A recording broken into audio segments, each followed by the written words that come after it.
Une tranchée de 35 mètres méticuleusement reconstituée, un champ de bataille pour décor et des habitants de Valdivienne, petits et grands. Ferme tes boutons derrière parce que si tu as des paquets de cigarettes... Tous sont mobilisés depuis près de 2 ans.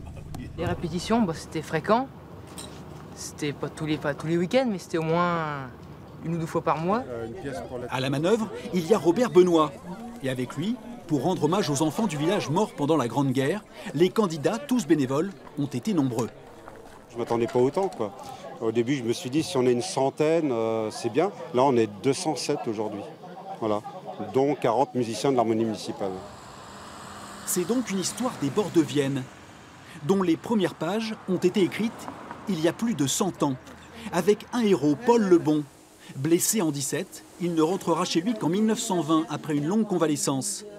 Pour le spectacle, sa fille, Camille, 103 ans, a raconté l'histoire de son père. J'avais 6 ans, après, quand il est revenu de la guerre. Alors, avec ma mère, ça allait bien, mais avec mon père, je pleurais parce que je ne connaissais pas.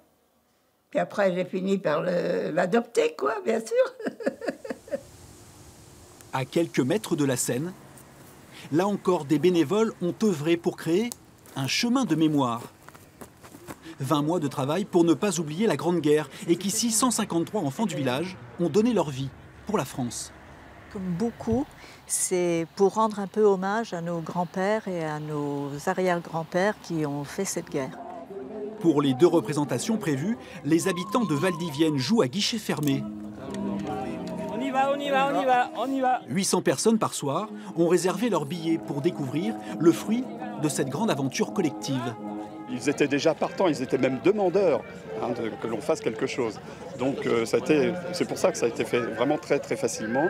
Et puis l'organisation que l'on a mis en place, qui est une organisation par atelier, permettait donc d'avoir des petits groupes de travail.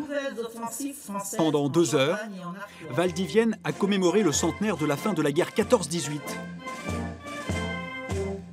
Après les spectacles, l'hommage va se poursuivre sur le site. Le public et les écoles de l'Académie de Poitiers sont en effet invités à découvrir cette histoire.